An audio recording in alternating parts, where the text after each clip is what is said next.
¿Qué tal? Muy buenas tardes, bienvenidos a una nueva entrega de Varieté, este programa en el que nos detenemos a analizar asuntos que tienen que ver con la identidad, con la idiosincrasia de nuestro pueblo, de nuestra tierra.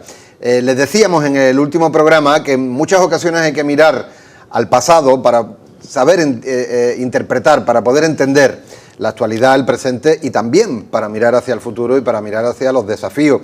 Y en el último programa el asunto sobre el que abordamos con nuestro invitado era inmejorable para esta conclusión, porque hablamos un poco de las raíces históricas de la ciudad de Algeciras a través de elementos muy simbólicos y muy identificativos de la ciudad, como son el puerto o como es el tren, ¿no?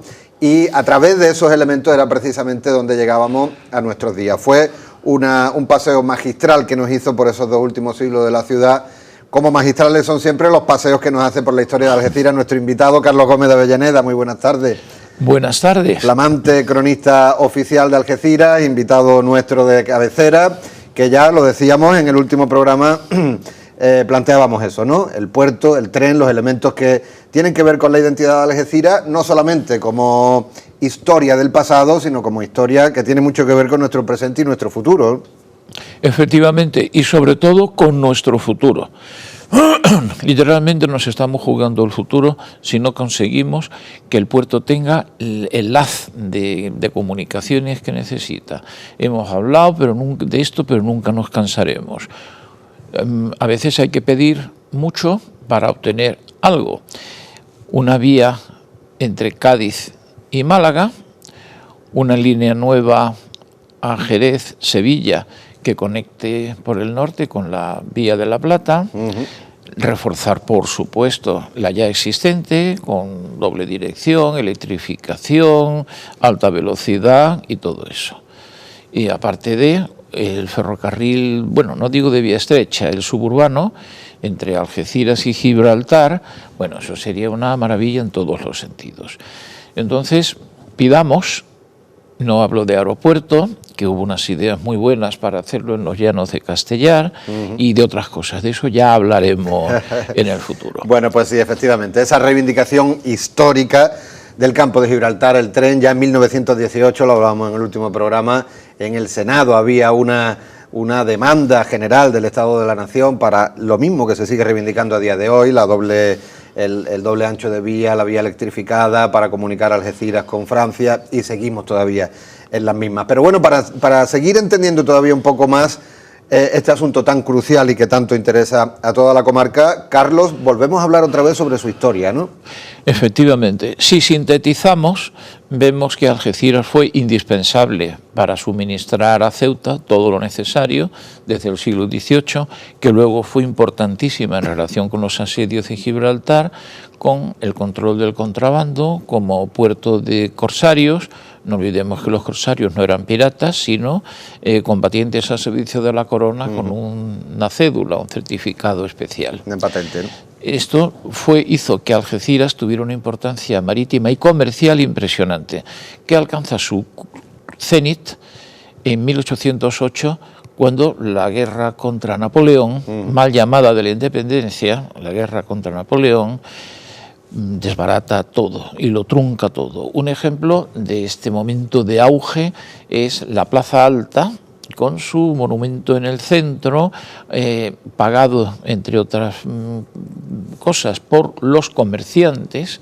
Y digo, ¿qué comercio había en Algeciras que permite no solamente que la ciudad suba, sino que se convierta en capital comarcal al instalarse la comandancia militar?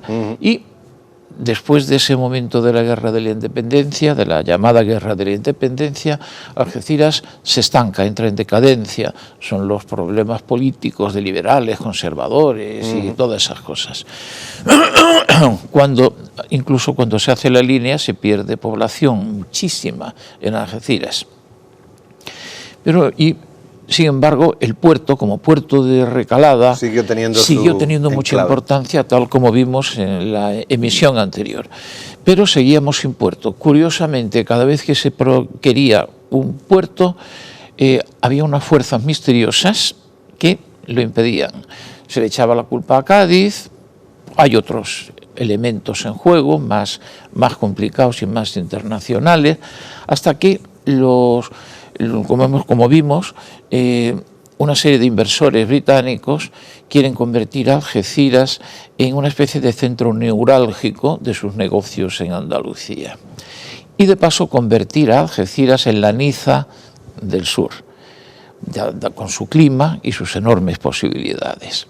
Se hace el Hotel Cristina y entonces se trae el tren claro, que el gobierno no permite que vaya a Gibraltar por motivos militares, y desde Algeciras va a Gibraltar con un embarcadero de madera y unos barquitos que eran encantadores. Digamos que vino de la mano todo a finales del siglo XIX, el tren, el Hotel Cristina y el muellecito de madera. Luego interviene en la escena un señor con un casco muy aparatoso y unos bigotes, que es el Kaiser, el emperador de Alemania, que quiere hacer un protectorado en Marruecos. Europa se horroriza, estamos al borde de una guerra mundial porque no se quiere que Prusia, que Alemania, controle el estrecho. Y vino la conferencia de montan Algeciras, la conferencia sobre texto de ayudar a Marruecos, que estaba caótico. Es curioso, ¿no?, que les diera la cosa por ayudar a un país subdesarrollado, cuando en realidad el colonialismo se ha aprovechado de estas cosas. Bueno, entonces con ese pretexto, primero le iban dando Marruecos a Francia, protestan al parecer los ingleses y dicen que Francia no debe dominar la entrada del Mediterráneo, entonces hacen caso a lo que pide España y le dan una franja a España, que es la más pobre, la más salvaje, la más difícil. Pero cuando después de unas guerras terribles se pacifica el territorio, los rifeños, como ya he dicho en otra ocasión, se convierten en los mejores aliados de España. Y a ellos realmente no les hizo gracia la independencia de 1950 y tantos, pero eso es otra historia. Otra historia. A lo que vamos, la conferencia obliga a llevar tropas a África, bueno, tropas y civiles y de todo, para administrar el protectorado, y ya hace falta un puerto, y de la noche a la mañana se empieza a hacer el puerto. Coinciden, como dijimos, el tráfico del corcho, que fue Algeciras el primer puerto exportador de corcho del mundo en el año 29, en los años 40 tendremos la cuestión de la pesca, un impulso a Algeciras muy importante fue su posición estratégica, que fue el centro de la llamada muralla del Atlántico, unas fortificaciones por si los aliados invadían España.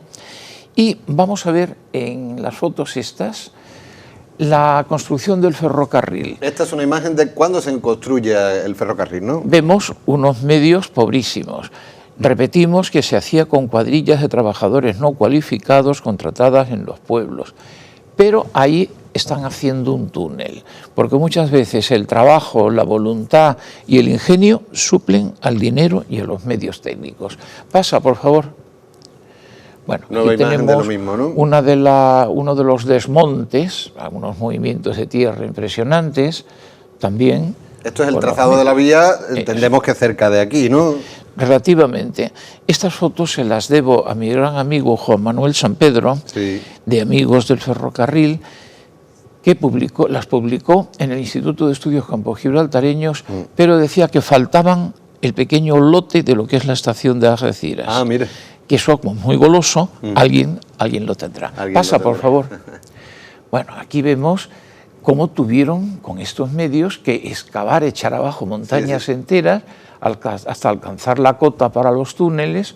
Bueno, de manera artesanal, ¿no? Artesanal, es una que da una imagen como del lejano oeste, ¿no? De cuando... Totalmente, es una cosa heroica. Adelante. La siguiente. Bueno, otra de estas trincheras, de estos desmontes. Adelante. Y aquí vemos la estación que ya comentamos, que dice la leyenda, y puede que sea real, que están inspiradas en la misma compañía que hizo la estación, había hecho tendidos en la India. Ah, sí. Y que es un modelo hindú. Y yo he visto en algún documental sobre la India estaciones muy parecidas. El diseño, ¿no? El diseño de la estación, ¿no? Adelante. Bueno, aquí entramos ya en materia ferroviaria. Esta es la zona de la Renfe. Sí. Al fondo vemos la estación. Un poco a la derecha, los bloques para los trabajadores de la Renfe, que más arriba y fuera de la escena están los chalés para los ingenieros. Vemos hay aquí un conjunto de vías que esto lo mejor es que un día los amigos del ferrocarril nos lo expliquen punto por punto, porque yo soy un simple aprendiz, son ellos los que saben. Los que podrían ilustrar, ¿no? Adelante. Bueno, aquí vemos toda la vega del Río de la Miel, que no solamente es ocupada por los ferrocarriles, por la vía, sino por industrias. Sí. Industrias que ahora están todas en ruinas prácticamente, industrias de corcho y de un montón. De harina, ¿no? Había de todo. De todo. Y todavía coexistía en muchas zonas lo que eran las huertas. Sí. Yo he llegado a conocer a los últimos hortelanos que vivían de eso, y una cosa murieron las huertas pues hace unos 40 o 50 años aproximadamente. Aquí vemos a la izquierda las cocheras del ferrocarril, que ya digo que había elementos importantísimos de lo que es arqueología industrial, arqueología contemporánea, como señales antiguas que aún se conservan, una placa giratoria. Claro, hay que tener en cuenta que estamos hablando del siglo XIX-XX, finales del XIX-XX, ¿no? Aquí van a estar un poco mezcladas las fotos, porque es lo que se ha podido encontrar. Pasamos, por favor. Bueno, esta es la Plaza Alta. ¿Por qué saco esto? Por la hilera de taxis. Estos taxis, su función fundamental era llevar a la gente al tren Fíjate. y al puerto, básicamente, ¿no? Eran unos Ford fantásticos, interesantísimos. Cualquiera de ellos sería la joya de un coleccionista, pero desgraciadamente creo que no se conserva ninguno. Sustituyen a una hilera de coches de caballos, claro, que antes de la mecanización pues hacía la misma función. Que no está por casualidad ahí, porque había una fuente que también hablaremos de ella. Sí. Adelante.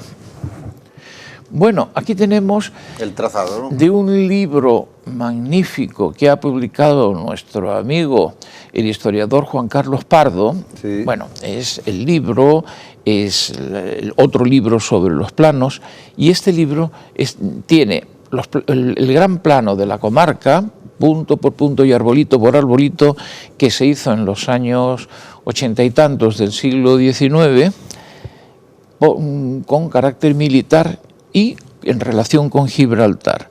Y esto es una aportación fabulosa al conocimiento de la comarca.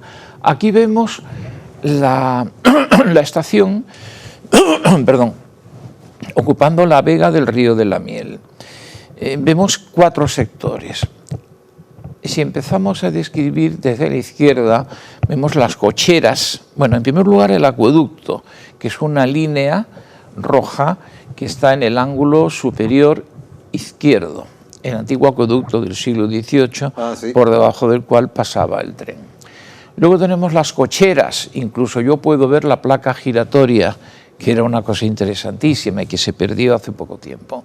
Luego un puente sobre el Río de la Miel comunica con la parte, digamos, de embarque, mercancías, pasajeros y demás. Si avanzamos y pasamos el puente del Matadero, ya muy a la derecha hay un cargadero de material que fracasó, tanto de material que llegaba por tren y salía y se montaba en los barcos, como que llegaba en los barcos y se desembarcaba ahí. ¿Por qué fracasó? Por los puentes, que solo permitían el paso de embarcaciones que no fueran demasiado altas. Claro. Y al final del todo, ya dentro del agua, tenemos la primera estación marítima y el embarcadero de madera, que era exclusivamente para pasajeros y estaba en función de los barcos de ruedas de palas. Claro. Bueno, interesantísimo, pero esto merece estudiarlo muy a fondo y de la mano de los expertos. Sí, porque se ve todo tipo de detalle ahí. Y se nota que el plano está hecho por militares, porque en Algeciras le han dado un interés extraordinario al ancho de las calles, que en otros planos pasan de eso. Y es que para los militares instintivamente eso es muy importante. Claro. El ancho de las calles se cuidaba incluso en planos rusos que hemos visto, y se pueden sacar un día aquí, de la Guerra Fría, que con sus letras en cirílico y demás, están estas poblaciones del sur representadas. Ah. Y lo que más les interesaba era el ancho de las calles para los carros de combate. Claro. Y aquí no había carros de combate, pero sí había zonas donde hacer barricadas. Claro. Y sí, el paso de tropas. Efectivamente. Bueno, adelante. La siguiente. Bueno, aquí vemos en más detalle la estación. Aquí ha perdido detalle. Ya conseguiremos fotos nítidas de esto porque es un documento extraordinario. Adelante, por favor. El embarcadero que fracasó tampoco se puede ver con mucho detalle. Adelante. Se dice que el paso de los trenes perjudicó a la estructura del acueducto. Ajá. Pero bueno, la estructura era del siglo XVIII. Estaban los levantes y había muchas cosas que podían influir en la estabilidad y en la resistencia del acueducto. Claro. No obstante, los trenes pesados, pues de alguna manera sus vibraciones sí tenían que afectar. Que era un punto delicado, vemos que uno de los arcos está cubierto ya, pero por obra antigua, no por obra moderna. Ajá. Vamos a ver el siguiente. Y aquí vemos un tren de más envergadura también pasando por el mismo lugar. Sí. Digamos que esas ventanas redondas son ojos de buey, son aliviaderos para el viento. Claro. Y luego los contrafuertes que tiene, esos arcos, los arbotantes, son también para la resistencia, ¿no? La resistencia, eso. Y bueno, aquí los arcos se derrumbaron por completo en los años 50 y luego se fueron estropeando poco a poco. ¿Por qué hay pitas al lado de la vía del tren? Porque la pita tiene unas raíces que buscan el agua a gran profundidad y son perfectas para carreteras y vías de tren porque sujetan el terreno. O sea, generalmente las cosas nunca son casuales, sino que hay... Adelante, por favor. Bueno, el famoso embarcadero, de madera. No nos engañemos, esas vías no son para el tren, que difícilmente lo hubieran soportado las estructuras, sino son para vagonetas de carga y equipajes y todo eso. Claro. No obstante, el embarcadero, que era de lo más pintoresco, merecía que se hiciera una maqueta de él para el museo. Sí. Con los barcos y todo, porque es de lo más curioso del mundo. Los barcos, entonces, ya hablaremos despacito de ellos. El Hotel Cristina, que jugó también un papel ya esencial, lo hemos comentado. Adelante. Bien, a consecuencia de la conferencia de Algeciras tenemos el protectorado de Marruecos. Esto que vemos ahí es toda la zona que era española, ¿verdad? Efectivamente. Y que eran montañas, y que hasta que pasó como con los íberos y los romanos, cuando vieron los rifeños las ventajas que había de los hospitales y demás, dijeron, oye, estamos con España. Adelante, por favor. El río seguía de lo más precario. Había tráfico de mercancías por él, pero aquello no podía ser. Ya está la estación marítima. Adelante. Se luchó bastante para limpiar el río y que pudiera seguir haciendo una función de carga, no solo de refugio de embarcaciones, ¿no? Ahí vemos una de las madres del Cordero. Un tren cargado de corcho, ¿no? El corcho va a ser importantísimo. Adelante.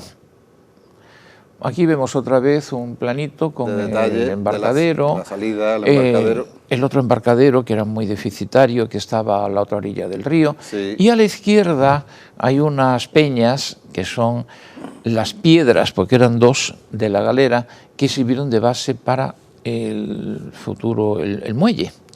El muelle que se llama de la galera. Muelle de la galera, sí. Adelante. Bueno, esto ya lo hemos comentado, los pobrecitos estos que iban para la guerra, ¿no? Efectivamente, una de las sucesivas guerras que hubo. Con los rifeños. Efectivamente, fue una cosa muy triste. Ya hemos dicho que los que tenían dinero se libraban. Pagaban una cuota. Bueno, pasemos. Ahora vemos a otro embarque de tropa con un uniforme diferente. Sí. Llevan el típico kepis, que también van al muelle de madera. Sí. Y allí están los barcos que los van a recoger. Pero hay una diferencia. Vemos que ya a la izquierda hay actividad. Sí. Se está haciendo el puerto. Sí, y además se ven barcos de una determinada envergadura, ¿no? Y parece que hay una draga de Rosario, parece, en fin, eso va a ser interesantísimo y lo desarrollaremos en otras emisiones. Adelante. Aquí vemos... Mira qué foto más curiosa, van camino ya de los barcos, sí, sí, de los barcos que los van a llevar al norte de África. Un remolcador. Claro, la diferencia aquí es montar todo este tenderete a tener unos muelles donde el barco directamente pueda una atracar, cosa cómoda. Adelante. Y aquí tenemos otro tren de embarcaciones llevado por un remolcador. Qué curioso. Pero en vez de ser soldados... ¿Escorcho? No, piedra. Piedra. Estamos haciendo el puerto. Esta es la construcción del puerto. Estos son gánguiles, estas barcazas, que están aquí en su modelo más primitivo. Sí. Bueno, de gánguiles entiendo algo, ya hablaremos en su momento. Poco, pero entiendo.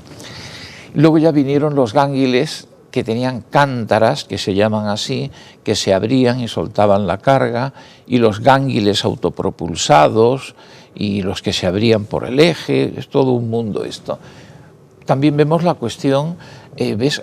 Cada gánguil tiene un encargado que se encargará de accionar lo necesario para que caiga la escollera en el fondo y sea la base para edificar. Ya hablaremos también del Murillo y del paseo marítimo. Que se ve ahí al fondo, ¿no? Otra zona interesante a todo meter. Adelante. Bueno, uno de los muchísimos proyectos de puerto, muchísimos, que hay un montón de variantes, vemos que aquí hay un deseo de rellenar delante de Algeciras, y de lo cual hubiera sido una nueva urbanización, un barrio nuevo. Ya está el Cristina hecho, como podemos comprobar, y demás. Adelante. Bueno, una panorámica del puerto que está en dos hojas y es difícil. A la izquierda, el muelle de embarcaciones menores. Vemos también, hay grúas, ahí estará el barco del buzo, hay gánguiles con material. Aquello que se ve al fondo puede que sea el vapor, ¿no?, que iba a Gibraltar. Sí, posiblemente. Estará el inevitable corcho en la punta del muelle y tendidos, tinglados, que irán renovándose constantemente. Aquí ya no tenemos el muelle de madera, ya hay un puerto pequeñito. No sé si todavía está un resto, pero en cuanto a difusión del puerto grande prescindieron del pequeño. Adelante. La primera estación, por lo menos una versión muy antigua, del año 20 y tantos. Qué curioso, esto era una estación que había en el puerto, ¿no? Bueno, esto era la máxima comodidad para los viajeros, claro, porque podían llegar de Madrid y directamente embarcar. Claro. Adelante. Esto no lo había en ningún lado. No, claro, una estación de tren en el puerto, ¿no? Y ahora, aquí tenemos otra versión más moderna de la estación marítima. Sí. Pasa, por favor. Y aquí tenemos literalmente... El tren llegando al barco completamente, ¿no? La imagen es espectacular. Exactamente. Uno de los famosos ferries, que eran de lo más entrañable. Primero estaban pintados de blanco y negro y tenían... Este concretamente no, porque es el Ciudad de Tarifa, pero los anteriores, el Victoria y el Virgen de África, tenían raíles para poder montar trenes y llevarlos también a África, pero eso no se llegó a usar nunca. No le dábamos importancia, estábamos acostumbrados a que el tren atravesara la ciudad y llegara al puerto como si fuera lo más normal. Lo más normal del mundo. Pasa, por favor.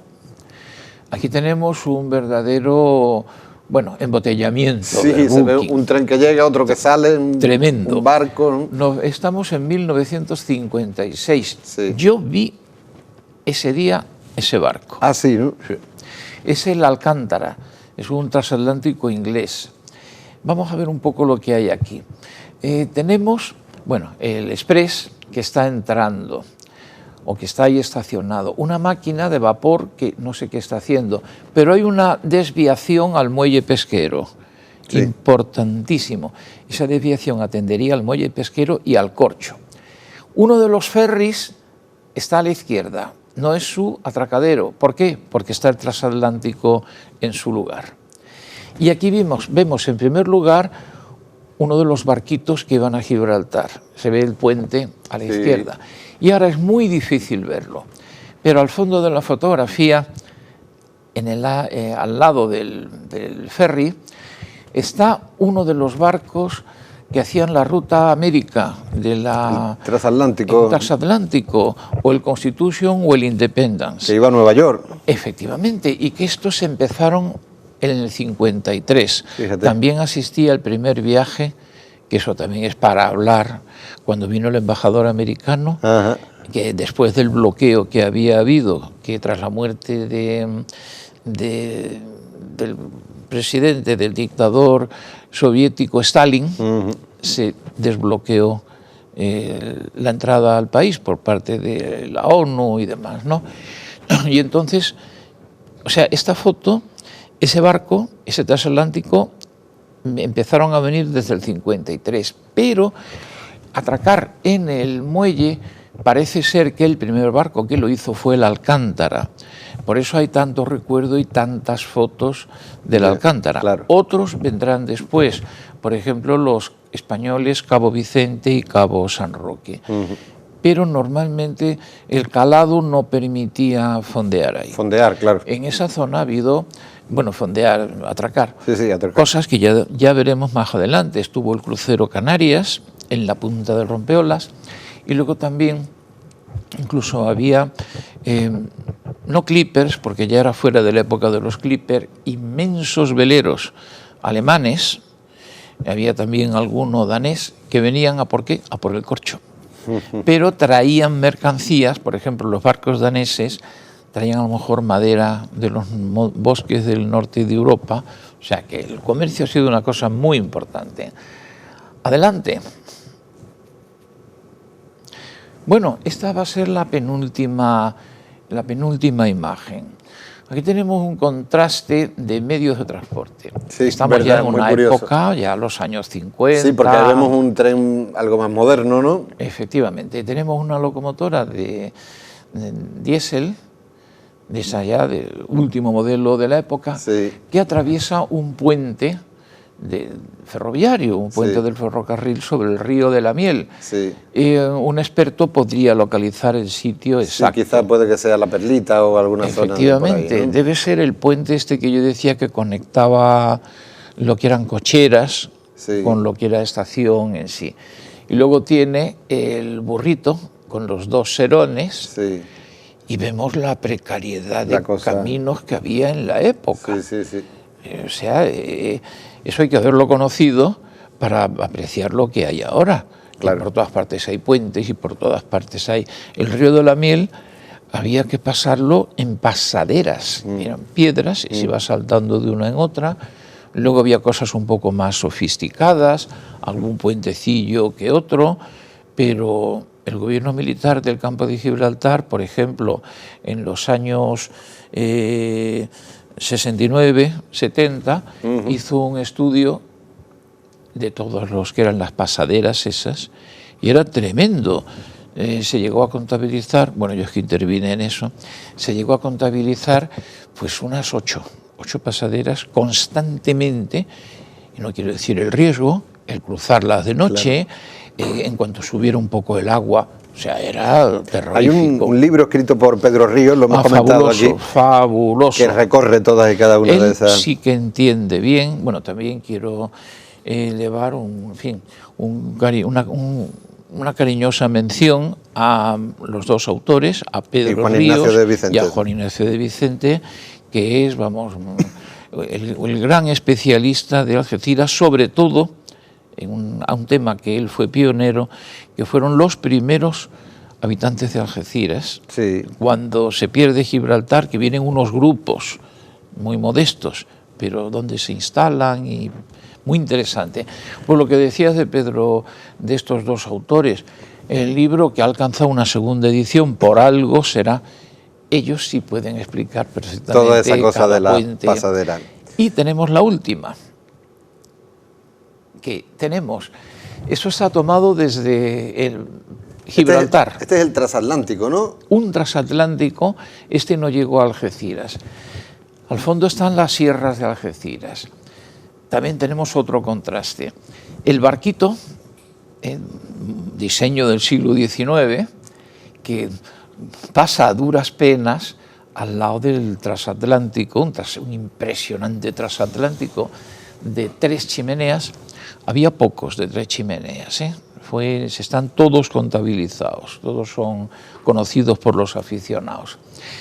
Y este barquito, que hacía, como los que luego llegaron después, hacía también la función de tranvía, de autobús, claro, a través de la bahía, que he tenido la suerte de viajar, bueno, una vez, quien tuviera que cogerlo todos los días, con el mar un poquito grueso, seguro que no era le hacía tan gracia. agradable. Pero muy llamativo, ¿no? Lo que es la forma del barco, parece estos barcos del Mississippi, ¿no? Con las ruedas. Yo recuerdo el ruido de las ruedas de palas y la espuma que levantaba. Y mi padre me dijo, acuérdate porque esto es una rareza. Claro. O sea, esto no se ve en ninguna parte. Claro. En fin, bueno, pues nos hemos dado un paseíto. Una vez más un paseíto, llegamos además medido a la perfección al tiempo que nos impone toda esta cosa encorsetada de los tiempos en televisión, pero justo nos hemos apeado justo en el momento apropiado. Y una vez más, Carlos, ¿de qué manera, no? El tren, el puerto, los barcos son elementos que han pasado siempre atravesando la historia de la ciudad, desde antiguo incluso, si nos rememoramos a la parte marítima. Quiero hacer una emisión solo de barcos, ya he hecho 2 de barcos, una tercera, puede resultar curiosa, y luego también el tren, tengo mucha documentación que quería decir que las fotos de la vía, de la construcción de la vía, me las proporcionó mi gran amigo José Manuel San Pedro, y que otras fotos de máquinas de tren y demás, los amigos del ferrocarril, a los cuales me honró en pertenecer, y que un día quiero que venga alguien de ellos y nos explique despacio todas las fotos de material ferroviario, porque ellos sí entienden, yo soy un simple aprendiz. Pues nosotros sí que aprendemos y mucho cada vez que nos visita Carlos Gómez de Avellaneda, deseosos de esas nuevas entregas, de esas nuevas cosas, que siempre esa cabeza tuya está siempre dándole vueltas a ver qué nos trae. Pero no serviría de nada si vosotros no tratarais a la trocha con el cariño que la tratáis siempre. El que se merece por el papel que juega, no solamente en estos ratitos que pasamos aquí, sino en todo el trabajo que hace para Algeciras y para el campo de Gibraltar. Carlos Gómez de Avellaneda, muchas gracias una vez más por muchas gracias a vosotros.